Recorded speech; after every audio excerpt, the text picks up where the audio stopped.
일본이 다시 한국을 백색 국가로 포함시키겠다는 폭탄 발표를 해 충격을 주고 있습니다. 지난 2019년 7월 4회부터 한국의 반도체와 디스플레이 산업을 무너뜨리기 위해 일본이 시작한 수출 규제를 철회하고 다시 한국과 정상적인 교육을 하자는 것입니다. 일본의 극우 세력뿐만 아니라 정치인들, 특히 일본 최고의 권력 집단인 자민당 강경파까지 한 목소리로 한국을 백색 국가 재편입을 외치고 있어 조만간 기시다 총리가 이를 공식 발표할 것으로 전망되고 있습니다. 일본 총리가 얼마나 꼭두각시인지, 자민당 강경파에 얼마나 휘둘리고 있는지는 최근 또 한 번 증명됐는데요. 중국이라는 큰 시장을 놓칠 수 없다며 중국 베이징 올림픽을 함께 보이콧하자는 미국의 요구를 거절해왔던 기시다 후미오 일본 내각 총리 대신 심지어 귀신이 나온다는 소문이 끊이지 않아 역대 일본 총리들이 이곳에 살지 않고 다른 곳에 거처를 구했던 총리 관전의 총리 거주지에 특히 자민당 내 최고 실세인 아베 총리가 이곳에 살지 않은 이유가 귀신이 나오기 때문이라고 알려져 더더욱 세상에 널리 알려졌는데요. 이러한 아베 전 총리의 꼭두각시라는 별명을 떨쳐내고 싶었는지 기시다 총리는 이 귀신이 나오는 총리 거주지에 입주했습니다. 거주한 지 며칠 뒤 그는 아직까지는 귀신을 보지 못했네요. 하하하라고 전했습니다. 자, 그런데 이로부터 며칠 뒤에 기시다 총리는 자민당 강경파에 바로 무릎을 꿇었습니다. 자민당 내 강경파와 아베 신조의 입김에 무너져 그동안 그토록 반대했던 베이징 올림픽 외교적 보이콧에 동참하기로 했습니다. 기시다 총리는 내년 중1 국교 정상화 50주년을 앞두고 중국의 격한 반발이 예상되는 외교 보이콧에 신중한 태도를 보여왔습니다. 자리에서 중국이라는 거대한 시장에서 일본 기업들의 실적을 대폭 높일 만한 트리거를 만들어낸다며 일본 기업들뿐만 아니라 국민들로부터 엄청난 환호를 받을 수 있을 것으로 기시다 총리는 기대하고 있었습니다. 멈춰버린 30년이라 불리는 일본 경제에 활력을 불어넣을 유일한 방법이었기 때문이죠. 하지만 자민당 최고 실세 아베 신조가 나서자 기시다는 꼬리를 내렸습니다. 교도통신의 보도에 따르면 아베 전 총리는 최근 기시다에게 외교적 보이콧을 조기에 표명하라고 요구했고, 이에 기시다 총리는 즉각 정부 대변인의 마스노 히로카즈 관방장관을 통해 기자회견을 열어 일본 정부는 베이징 올림픽에 대표단을 파견하지 않을 것이다라고 밝혔습니다. 한국의 화이트리스트 재편인 문제도 마찬가지입니다. 최근 자민당 강경파까지 기시다 내각의 한국을 화이트리스트에 다시 집어넣으라라고 압박하기 시작한 것으로 알려졌는데요.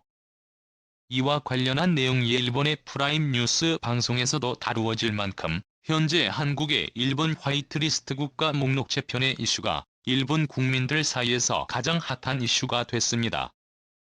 자, 그런데 얼핏 보면 일본이 이제는 한국과 화해하려는 일본의 제스처로 보이지만 사실 충격적인 이유가 숨겨져 있었습니다. 일본 외교 관련 전문가들은 일본이 한국을 다시 백색 국가에 포함시키려는 것은 한국 기업들이 일본에 공장을 짓고 일자리를 만들도록 하기 위한 것이다라고 말하고 있습니다. 실제로 한국을 백색 국가에 포함시켜야 한다라는 주제를 가지고 뜨거운 토론을 벌였던 일본의 프라임 뉴스 방송에서도 이와 같은 이야기가 나왔는데요.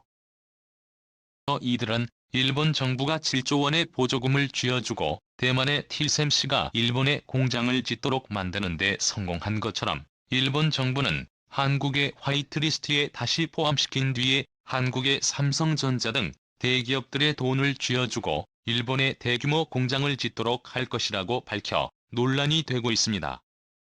지난 30년 동안 일본의 GDP 성장률은 해마다 0%에 가까운 무성장을 기록했습니다.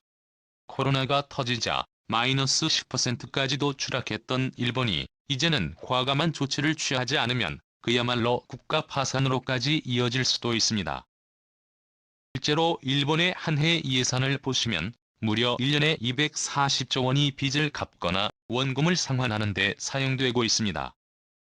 한국에서는 상상도 하기 어려운 일인데요. 현재 일본은 주요국들 가운데 가장 높은 GDP 대비 부채 비율을 가지고 있습니다.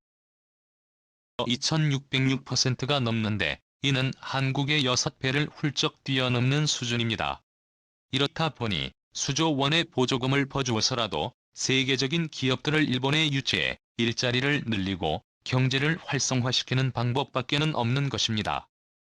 그리고 대만의 심심만으로는 부족하다고 판단한 일본 정부 등은 이제 한국의 삼성과 SK, LG 등 대기업들의 투자를 취하기 위해 다시 한국의 화이트리스트에 편입시키려고 하는 것이죠. 이를 위해 최근 일본 언론들뿐만 아니라 대표적인 혐한 일본 정치인들까지도 태도를 180도 바꿔 한국을 극찬하고 있는데요. 아사히 신문은 일본 정부가 2년 전 반도체 소재의 한국 수출 규제를 강화한 것을 문제투성이의 악수였다라면서 한국을 향한 수출 규제는 아베 신조의 어리석음의 극치였다라고 보도했습니다. 셔먼 정치인의 대명사인 일본 집권 자민당의 사토 마사이사 참의원도 태도를 180도 돌변해 한국을 극찬하기 시작했습니다. 사토 마사이사는요, 평소 일본 민주당의 대표적인 혐한 정치인으로 악명이 높은데요. 코수염을 길러 극우 코수염이라고 불리고 있습니다. 2011년 독도를 일본 땅이라고 주장하는가 하면 울릉도를 방문하기 위해 한국에 입국하려다 공항에서 입국 거부 처리된 자민당 극우파 의원 3인방 중 한 명입니다. 아베 신조가 일본 총리로 재임하던 당시 일본이 다시 전쟁할 수 있는 국가로 거듭날 수 있도록 일본 평화헌법을 뜯어고친 개정안의 날치기 통과를 주도한 인물입니다. 보시면 당시 국회에서 엄청난 몸싸움이 벌어졌고 사토 마사에서는 다른 일본 참의원의 얼굴을 주먹으로 가격하며 폭력성까지 드러냈습니다. 그가 최근 태도를 완전히 바꿔서는 한국은 훌륭하다. 문재인 대통령은 베이징 올림픽과 관련해 중국의 외교적 보이콧을 하지 않겠다고 했다. 한국의 외교는 훌륭하다라고 전했습니다. 하지만 한국 대기업들은 일본의 달콤한 유혹을 완전히 거절할 것으로 보여 일본에 큰 충격을 주고 있습니다. 삼성전자는 최근 미국 텍사스에 20조 원 규모의 투자를 확정한 데 이어 아시아 지역에서는 일본이 아닌 한국에 계속해서 투자를 빠르게 늘려가고 있습니다. 텍사스는 삼성전자가 사용할 토지의 재산세 중 915%를 감면해주는 동시에 3,6,100억 원이 넘는 교육세 면제에가 텍사스주 정부가 직접 운영하는 텍사스 산업펀드를 통해 수백억 원의 보조금까지 더해 총 1조 2천억 원에 육박하는 보조금을 주기로 했습니다. 여기에 미국 연방정부 차원의 반도체 투자 보조금까지 받게 될 전망인데요. 하지만 일본을 대하는 삼성의 태도는 달랐습니다. 아무리 일본 정부가 한국보다 많은 보조금을 준다고 해도 전혀 아랑곳하지 않고 한국에 계속해서 투자를 늘려가고 있습니다. 서울 도심에서 직선거리로 40km 떨어진 동탄 신도시에 출퇴근하기에는 너무 먼 신도시라는 비판을 받았던 동탄 신도시 인근에 삼성전자 기흥 캠퍼스와 화성 캠퍼스가 들어서자 세계 최고라 불리는 고급 인재들 수만 명이 몰려들었고 이제는 반도체의 메카로 전 세계가 주목하는 도시로 급부상했습니다. SK도 마찬가지입니다. 수조 원대의 보조금을 뿌려가며 한국 기업들을 일본으로 유치하기 위해 혈안이 된 일본. 이런 일본을 뒤로한 채 SK그룹은 경기도 용인시에 초대규모 반도체 산업단지를 조성하기로 했습니다. 용인 반도체 클러스터는 용인 일반 산업단지가 용인 처인구 원산면 1원 416만 제곱미터의 차세대 메모리 생산기지를 구축하는 사업인데요. SK하이닉스는 이곳에 약 122조 원을 투자해 반도체 생산단지를 조성할 계획입니다. 이곳에는 SK하이닉스와 국내 반도체 소재 부품 장비업체 50곳에 함께 입주하게 됩니다.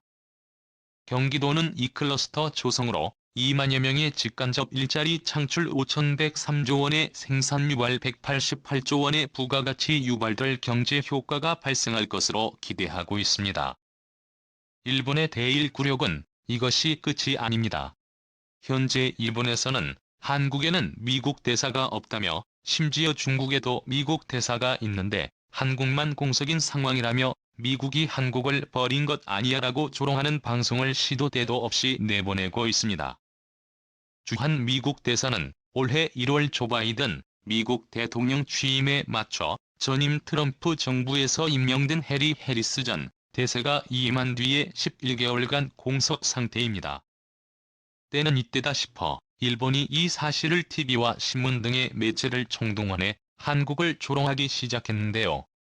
이런 사태를 지켜본 미국이 일본에 충격적인 발표를 해 일본은 현재 정신을 차리지 못하고 있습니다. 미국 외교 전문가는 한국의 주한 미국 대사가 수개월째 공석으로 있는 것을 비웃으며 미국과 한국의 동맹 관계를 의심하는 일본의 발상은 한심한 생각이라고 말하고 있습니다. 통상 미국 행정부 교체 이후 신임 대사가 부임하려면 후보자 지명 및 상원 인준 절차 등을 거쳐야 하기 때문에 수개월간 공백이 발생하는 것은 당연한 일이고, 이는 한국뿐만 아니라 일본과 유럽 등 모든 국가에서 공통되게 발생하는 일인 것이지요. 대사가 부임한 당시에도 직전 오바마 행정부에서 임명한 마크 리퍼트 전대 선임 후 1년 6개월 동안 주한 대사가 공석이었던 전례가 있고, 현재 한국을 조롱하는 일본에서는 심지어 2년이라는 공석기간도 있었습니다. 일본의 이러한 황당한 이간질에 미국은 한국은 미국 최고의 파트너다, 주한 미국 대사 조기 지명을 약속한다라고 청와대에 메시지를 보낸 것으로 알려졌고, 무엇보다 현재 미국에서는 미국의 아시아 최우방국으로 그동안 협력관계를 구축했던 일본을 버리고 한국과 새로운 개념의 동맹관계를 만들자는 움직임이 포착되고 있습니다. 내용은 지금 화면에 보시는 이 영상의 제목을 최고수인 이 채널에서 검색하시면 확인하실 수 있는데요. 앞으로 일본이 얼마나 더 처참하게 무너져야 제대로 된 현실을 직시할 수 있을지 한번 지켜봐야겠습니다. 오늘도 감사합니다. 최고로 멋진 하루를 보내시길 바랄게요.